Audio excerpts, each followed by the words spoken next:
Morning everyone. Last chapter में हमने पढ़ा था कि what is hysteresis loop of ferromagnetic material. Ferromagnetic hysteresis loop, hysteresis curve, coercivity, retentivity, magnetization, demagnetization. ठीक है, रिटेंटिविटी किसे कहते हैं, कोरोसिविटी किसे कहते हैं, ये सब पढ़ा है। और रिटेंटिविटी और कोरोसिविटी इस पे ही डिपेंड रहती है कि फेरोमैग्नेटिक मटेरियल वर्क कैसे करता है। यानी उसके जो एप्लीकेशंस है, फेरोमैग्नेटिक मटेरियल के जो अलग अलग एप्लीकेशंस हैं, जैसे परमानेंट मैग्नेट बनाना हो तो रिटेंटिविटी और कोरोसिविटी कैसे चाहिए, ट्रांसफार्मर कोर बनाना है तो रिटेंटिविटी कितनी चाहिए, कोरोसिविटी कितनी चाहिए, किस मटेरियल से बनना चाहिए, क्योंकि कौन सा मैग्नेटिक मटेरियल जो है, फेरोमैग्नेटिक मटेरियल यूज करना चाहिए, ये सभी वो हिस्टेरेसिस लूप पर डिपेंड है। Means hysteresis loop gives the characteristics of ferromagnetic substance. तो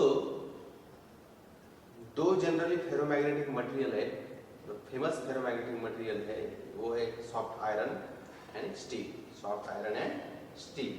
इन दोनों का ही यूज करके ज़्यादा से ज़्यादा एप्लीकेशंस किए जाते हैं। यानी फेरोमैग्नेटिक मटेरियल जो है ये सॉफ्ट आयरन एंड स्टील, इनका यूज करके वो सारे एप्लीकेशन बनाए जाते हैं। तो इनके बारे में, ये दो जो सॉफ्ट आयरन है और स्टील है, इनके जो हिस्टेरेसिस कर्व है वो पहले पढ़ना पड़ेगा, और उसके हिसाब से हमें जो एप्लीकेशंस है, कौन से एप्लीकेशन में सॉफ्ट आयरन यूज करना अच्छा है, कौन से एप्लीकेशन में स्टील यूज करना अच्छा है। ठीक है, और कुछ सॉफ्ट जो है मिश्रित रहते हैं, कॉम्प्लेक्स फॉर्मेट में रहते हैं, मिश्रित रहते हैं, कंपाउंड फॉर्मेट में रहते हैं। यानी दो से ज़्यादा मटेरियल से फेरोमैग्नेटिक मटेरियल बनाया जाता है, जैसे कोबाल्ट, निकेल, कॉपर, ऐसे मिक्स करके, ऐसे अलग अलग कॉम्बिनेशन, इसका इतना परसेंट, इसका इतना परसेंट, इसका इतना परसेंट, अलग अलग परसेंट से वो मिलाकर उनका फेरोमैग्नेटिक सब्सटेंस यूज किया जाता है with respect to the applications. म्हणजे एप्लीकेशन की जरूरत, एप्लीकेशन की मांग क्या है, यानी कौन सा एप्लीकेशन करना है, उसको क्या जरूरत है, उसके हिसाब से फिर वो मिश्रित मटेरियल से फेरोमैग्नेटिक मटेरियल बनाया जाता है। ठीक है, उसकी रिटेंटिविटी एडजस्ट करने के लिए, उसकी कोरोसिविटी एडजस्ट करने के लिए। ठीक है, तो आज पढ़ेंगे हम कि स्टील की हिस्टेरेसिस लूप और सॉफ्ट आयरन की हिस्टेरेसिस लूप जो है, उन दोनों का कंपैरिजन करेंगे, और कंपैरिजन करने के बाद उसका एप्लीकेशन देखेंगे। ठीक है,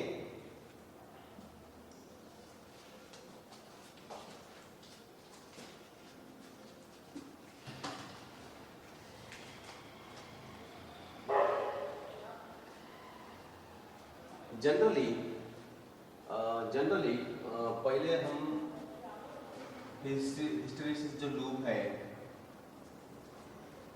सॉफ्ट आयरन एंड स्टील, इनका कंपैरिजन करेंगे।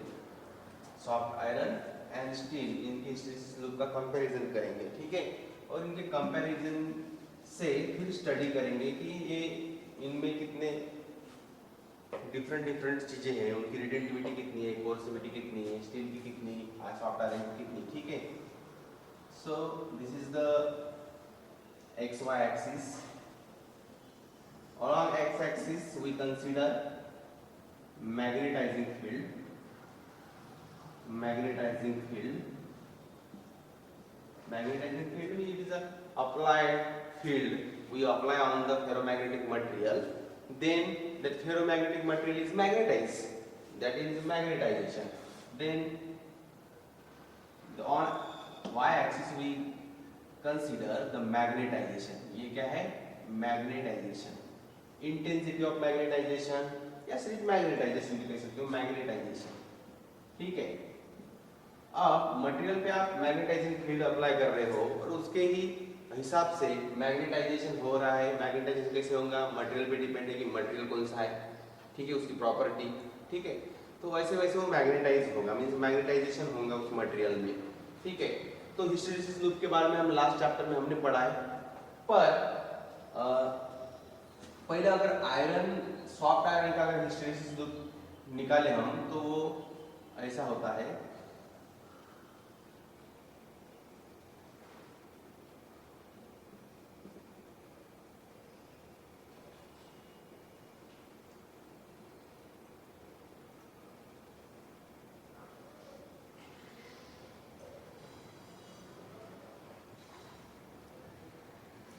ठीक है।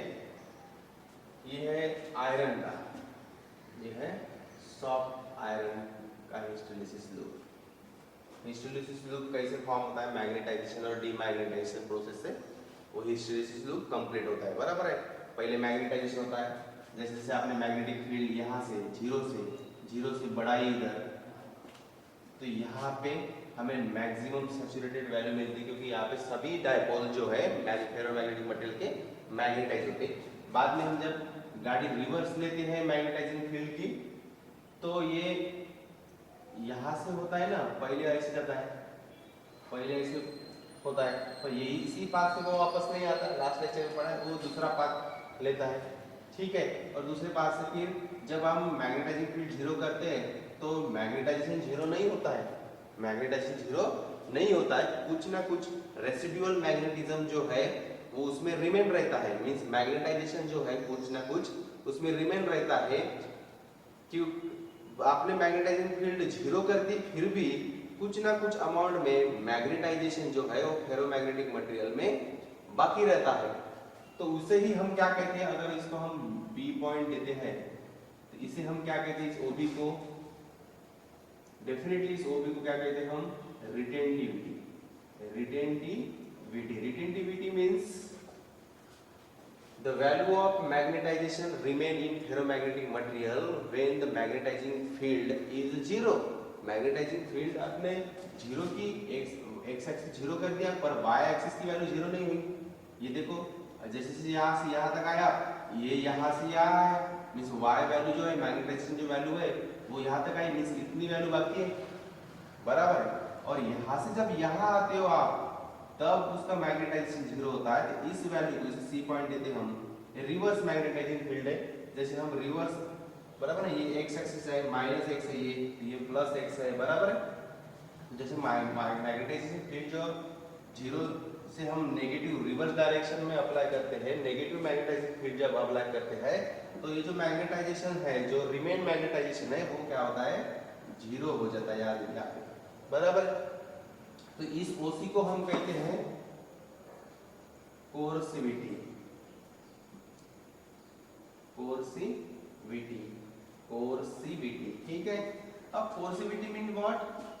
It required magnetizing field, it is required magnetizing field to reduce the remain और क्यूआर residual magnetism in the ferromagnetic material, बराबर है। उसको रिड्यूस करने के लिए जो भी मैग्नेटाइजेशन बाकी था, उस रिमेन मैग्नेटाइजेशन को जीरो तक रिड्यूस करने के लिए जितनी रिवर्स मैग्नेटिक फील्ड लगती है, उस रिवर्स मैग्नेटाइजिंग फील्ड को हम बोलते हैं कोर्सिविटी। उसे क्या कहेंगे हम? कोर्सिविटी।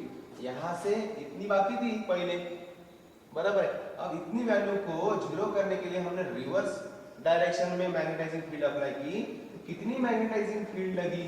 इसको जो रेसिडुअल मैग्नेटिज्म है, जो रिमेन मैग्नेटिज्म है फेरोमैग्नेटिक मटेरियल में, उसको जीरो करने के लिए जितनी वैल्यू लगती है, उसे हम कोर्सिविटी कहते हैं। उसे क्या कहते हैं हम? कोर्सिविटी, ठीक है। ध्यान में रखना, इसी कंसेप्ट पे एप्लीकेशन है।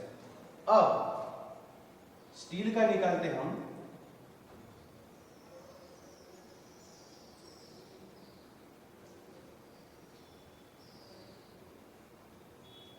ठीक है, ये स्टील का है, ये क्या है? स्टील का। अब दोनों को ऑब्जर्व करते हैं। फर्स्ट पॉइंट कि वेरी स्मॉल वैल्यू के लिए, यानी आपने जब मैग्नेटाइजिंग फील्ड अप्लाई की, देखो ये मैग्नेटाइजिंग फील्ड यहाँ तक, ये आयरन का है, तो very small magnetic field is need, very small magnetizing field need to complete magnetize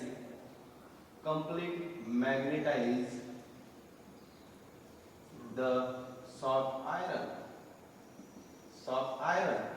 देखो यहाँ तक इतने ही कम वैल्यू में यहाँ मैग्नेटाइजेशन हो गया, देखो ये ऐसे मैग्नेटाइजेशन हो गया, means maximum amount of the dipoles in the soft iron completely magnetize in the direction of magnetizing field, बराबर है, सैचुरेशन हो गया। पर स्टील के लिए देखो, स्टील की हायर वैल्यू लाने के लिए ज्यादा से ज्यादा मैग्नेटाइजेशन करने के लिए, मैक्सिमम कंप्लीट मैग्नेटाइजेशन करने के लिए हमें आयरन से ज्यादा मैग्नेटाइजिंग फील्ड लग रही है, आयरन से ज्यादा मैग्नेटाइजिंग फील्ड लग रही है। मींस स्टील को कंप्लीटली मैग्नेटाइज करने के लिए ज्यादा मैग्नेटाइजिंग फील्ड लगती है as compare to soft iron. This is the first point, soft iron. ठीक है, अब जैसे हम रिवर्स करते हैं मैग्नेटाइजिंग फील्ड सॉफ्ट आयरन के लिए, तो ये यहां आ जाता है, और जैसे इसकी मैग्नेटाइजिंग फील्ड जो है, जो हमने मैग्नेटाइजिंग फील्ड स्टील पे अप्लाई की है, जैसे उसको जीरो करते हैं तो ये यहां आ जाता है। अब मुझे बताओ, ये जो है वैल्यू, इसे हम कहते हैं रिटेंटिविटी। किसकी रिटेंटिविटी ज्यादा है? सॉफ्ट आयरन की रिटेंटिविटी ज्यादा है। रिटेंटिविटी जो है सॉफ्ट आयरन की which is greater then retentivity of soft iron में आई लिखा देते हैं, आयरन के लिए आई, देन स्टील। ठीक है, पर इसमें इतना फर्क नहीं है, देखो दोनों में इतना फर्क नहीं है। It is large but it is fairly large.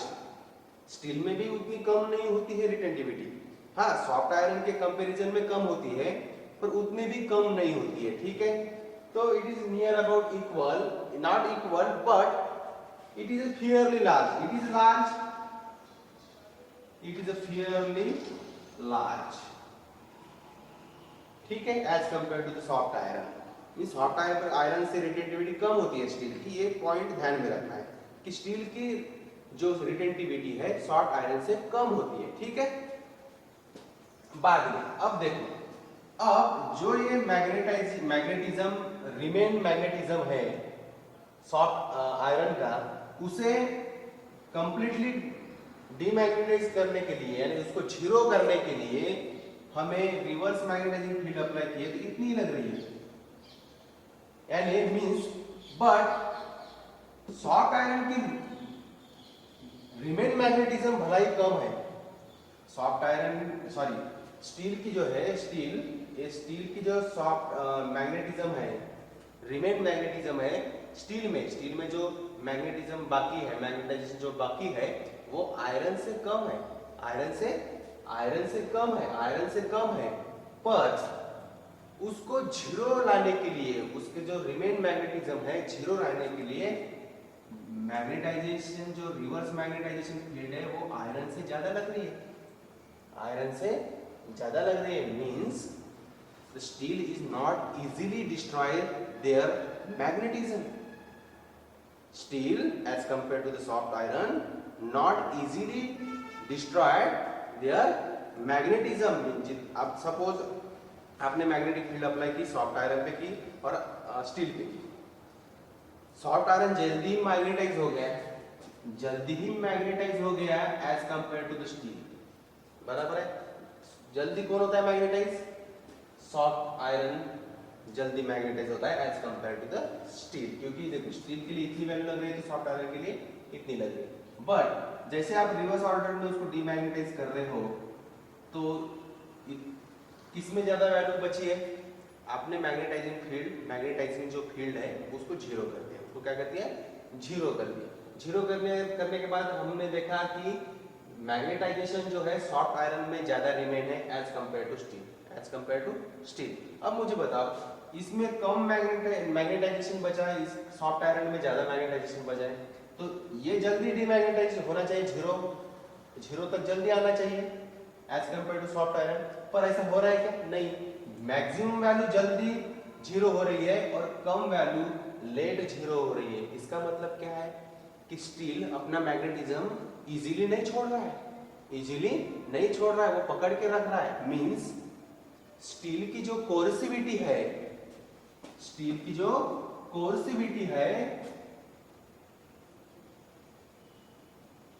कोर्सिविटी सी लिखता हूं मैं, कोर्सिविटी में C for coercivity. Coercivity of steel is greater than coercivity of iron. Steel की कोर्सिविटी आयरन की कोर्सिविटी से ज्यादा है। कैसी है? ज्यादा है। पॉइंट ध्यान में रखते हैं। रिटेंटिविटी किसकी ज्यादा है? सॉफ्ट आयरन की। और कोर्सिविटी किसकी ज्यादा है? स्टील की। पर स्टील की रिटेंटिविटी इतनी भी कम नहीं है, ठीक है। It is a come means हम उसको लार्ज, फेयरली लार्ज भी कह सकते हैं, इतनी भी कम नहीं रहती है, नियर अबाउट सॉफ्ट आयरन कितनी रहती है, थोड़ी कम रहती है, ठीक है।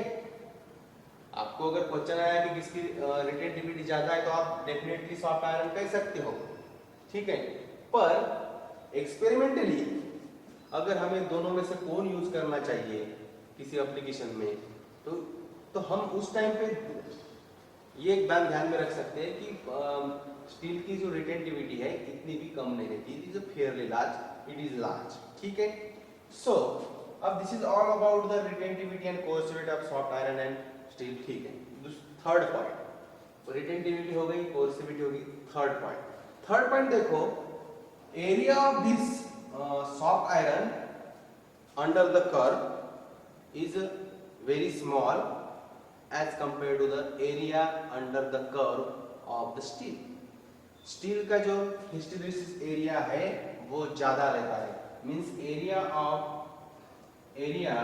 The steel is greater then the area of iron. Area under the curve, ठीक है, area of that hysteresis loop of the steel is greater then the area of hysteresis loop of the soft iron, ठीक है। Means loss of energy per unit volume of the steel is much greater than the loss of energy per unit volume of the soft iron, ठीक है। जिसका area ज्यादा है तो area is equal to definitely loss of energy per unit volume होता है, क्या absorb energy per unit volume होता है, ठीक है, या net absorb energy per unit volume होता है, net energy per unit volume होता है, या वर्डन पर यूनिट वॉल्यूम होता है, ठीक है। तो loss of energy per unit volume किसकी ज्यादा होती है, स्टील की ज्यादा होती है as compare to the soft iron. On the basis of this points, which material used for which applications we find out on these parameters. On the basis of these parameters we decide कि which material used for the which applications, ठीक है। तो समझ में आया retentivity क्यों ज्यादा है आयरन की स्टील से, पोरोसिविटी स्टील की ज्यादा है आयरन से, ठीक है। पोरोसिविटी क्यों ज्यादा है, क्योंकि वो इजीली डीमैग्नेटाइज नहीं हो रहा है, इजीली डीमैग्नेटाइज नहीं हो रहा है। रिमेन मैग्नेटिज्म कम है as compare to the soft iron, फिर भी ये जो कम वैल्यू है लेट जीरो हो रही है और ये ज्यादा वैल्यू जो है वो जल्दी जीरो हो रही है। देखो रिवर्स मैग्नेटाइजिंग, कम से कम रिवर्स मैग्नेटाइजिंग फील्ड लग रही है इसको जीरो करने के लिए, इतने बड़े वैल्यू को जीरो करने के लिए कम मैग्नेटाइजिंग फील्ड लग रही है, मींस इसकी पोरोसिविटी इससे कम है, स्टील को ज्यादा लग रही है।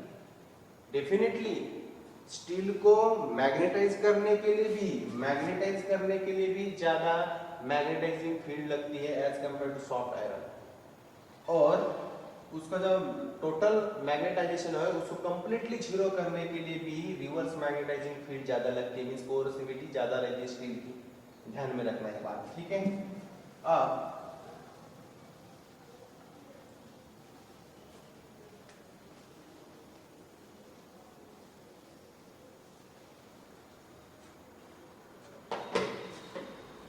इसके एप्लीकेशंस है, फर्स्ट एप्लीकेशन है आपको परमानेंट मैग्नेट। परमानेंट मैग्नेट कैसे बनाया जाए, ठीक है।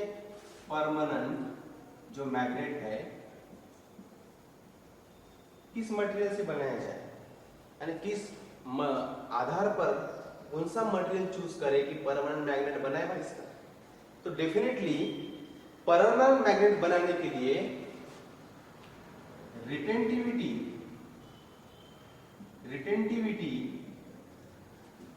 हाई होनी चाहिए, कैसी होनी चाहिए, हाई होनी चाहिए, लार्ज होनी चाहिए, और कोर्सिविटी आल्सो हाई होनी चाहिए, दोनों भी रिटेंटिविटी एंड कोर्सिविटी दोनों भी लार्ज होनी चाहिए, दोनों भी कैसी होनी चाहिए, लार्ज होनी चाहिए। तो डेफिनेटली सॉफ्ट आयरन की रिटेंटिविटी ज्यादा है पर कोर्सिविटी बहुत कम है, सॉफ्ट आयरन से हम परमानेंट मैग्नेट नहीं बना सकते।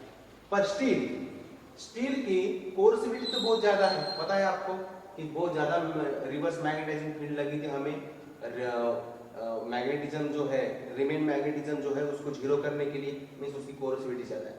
पर रिटेंटिविटी जो हमने देखी थी वाई एक्सिस पे उतनी भी कम नहीं थी, बराबर है, as compare to soft iron उतनी भी कम नहीं थी। It is a comparable to use the steel in the application of permanent magnet. Means यहाँ पे हम स्टील यूज कर सकते हैं, steel which is the best sample for to make the permanent magnet. ठीक है, सॉफ्ट आयरन नहीं use कर सकते क्योंकि उसकी कोरोसिविटी बहुत कम है। ठीक है, को इजीली डीमैग्नेटाइज होता है, इजीली डीमैग्नेटाइज होता है। परमानेंट मैग्नेट आपको बनाना है तो मैग्नेटिज्म जो है वो उसमें रहना चाहिए ना।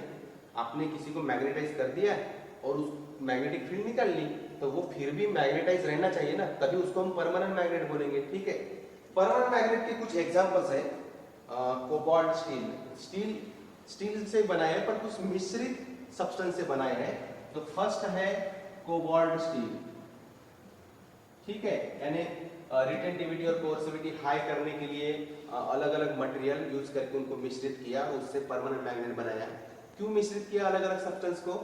सपोज 50% कोबाल्ट है, निकेल 20% है, 70% जिंक है, कुछ ऐसे मटेरियल को मिक्स करके हमने परमानेंट मैग्नेट बनाया है, स्टील बनाया है। ठीक है, उस स्टील का परमानेंट मैग्नेट बनाया है। क्यों ऐसे कर रहे हैं? क्योंकि उसकी दोनों भी वैल्यू जो है हमें हाई लेवल पे रखनी है। कैसे रखनी है? उस मटेरियल की वैल्यू हाई लेवल पे रखनी है। एक कोबाल्ट स्टील है, उसमें क्या होता है, आयरन रहता है, आयरन डेफिनेटली आयरन 36% रहता है, 52% रहता है, सॉरी 52% आयरन रहता है, 36% कोबाल्ट रहता है, टंगस्टन रहता है 7% टंगस्टन, 3.5% क्रोमियम रहता है, 0.5% मैग्नीज रहता है, मैग्नीज। ठीक है, ये सभी मैग्नेटिक मटेरियल है। और 0.7% कार्बन रहता है, 0.7% कार्बन रहता है। ठीक है, जो कोबाल्ट स्टील है, ये जो कोबाल्ट स्टील है इतने मटेरियल से बना रहते हैं, iron, cobalt, tungsten, chromium, manganese, carbon. ठीक है, इससे ही कोबाल्ट स्टील बनाया जाता है। ठीक है, जिसकी रिटेंटिविटी और कोर्सिविटी हाई रहती है। एक दूसरा एग्जांपल है इसमें कार्बन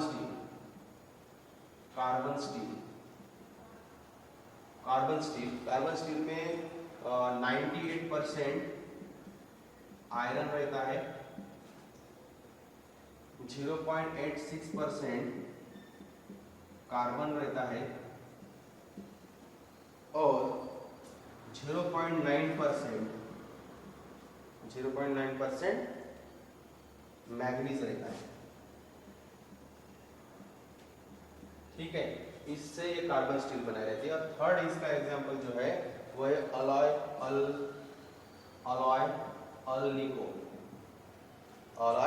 अल्निको। इसमें 55% आयरन, 0.86% कार्बन,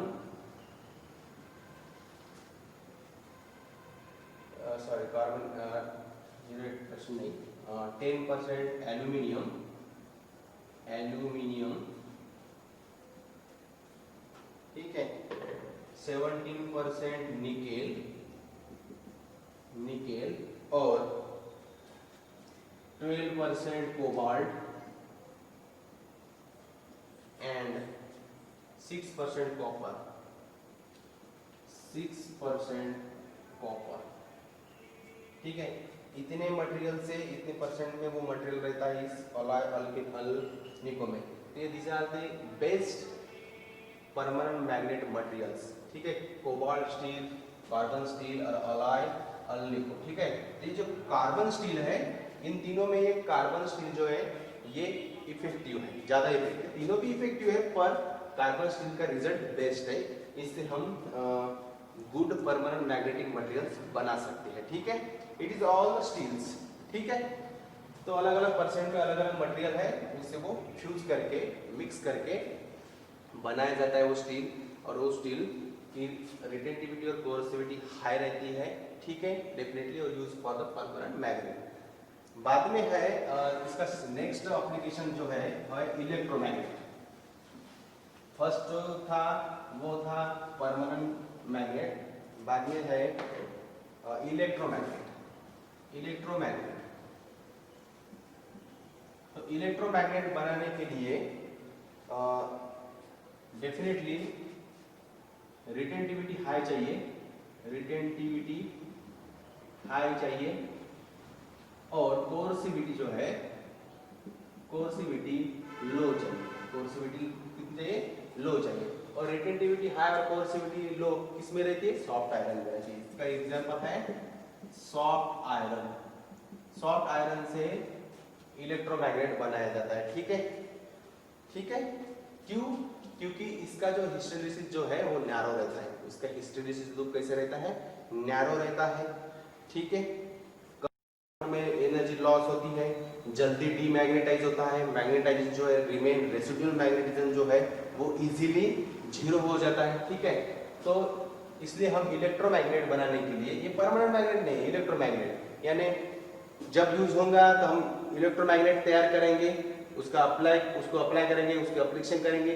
बाद में जैसे ही मैग्नेटाइज जो फील्ड है, मैग्नेटाइजिंग फील्ड जो है जैसे जीरो कर दी या रिवर्स कर दी, थोड़ी भी रिवर्स कर दी, तो इजीली डीमैग्नेटाइज होता है और उसकी वैल्यू जो जीरो हो जाती है।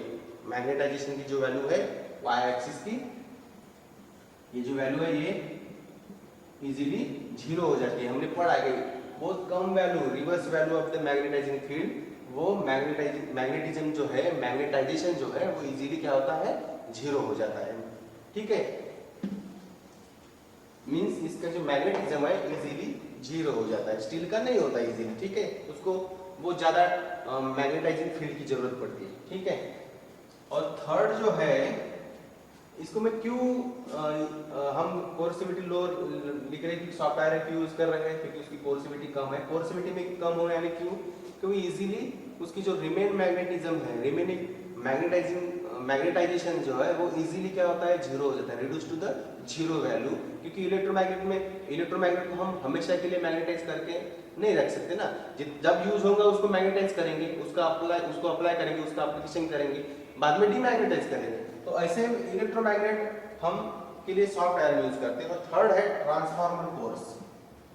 ट्रांसफार्मर कोर पढ़ा है आपने? ट्रांसफार्मर बनाने के लिए हम ट्रांसफार्मर कोर्स का यूज होता है।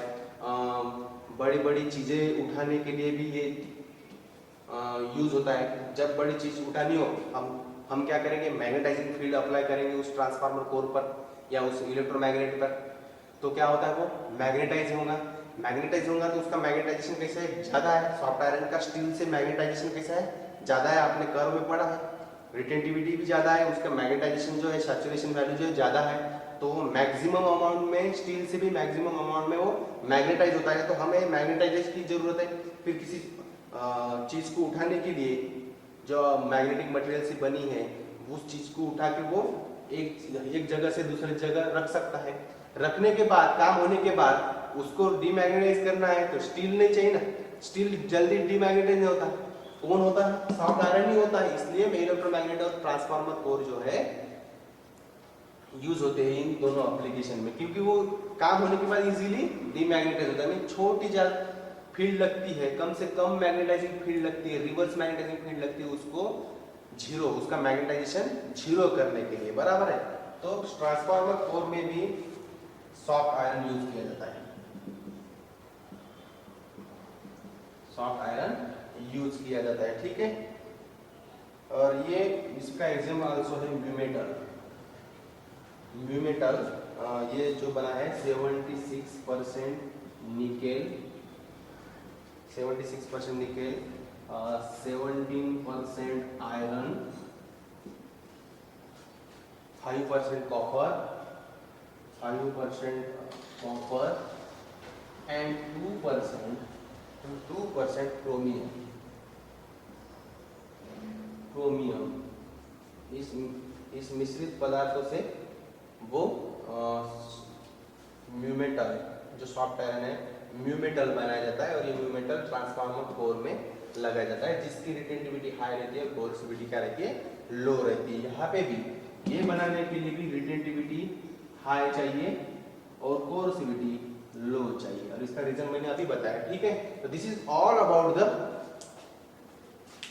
Hysteresis loop, retentivity, कोर्सिविटी and their applications. ठीक है, अब ये जो क्लासिफिकेशन ऑफ मैग्नेटिक मटेरियल है, इसकी थ्योरेटिकल पार्ट खत्म हो गया। इस पे हम प्रॉब्लम लेंगे, प्रॉब्लम लेने के बाद ये चैप्टर क्लोज कर देंगे। ये जो यूनिट था अपना magnetic effect of current and earth magnetism, magnetic dipole movements, ये जो यूनिट था इसमें 5 चैप्टर थे पहले मैंने बताया, ये 5 ही चैप्टर अभी खत्म हो गए। अब इसका थोड़ा न्यूमेरिकल जो सेक्शन है वो बाकी है, वो कल और परसों हम न्यूमेरिकल सेक्शन पढ़ लेंगे और ये यूनिट कंप्लीट करेंगे और नेक्स्ट यूनिट स्टार्ट करेंगे। ठीक है, थैंक यू।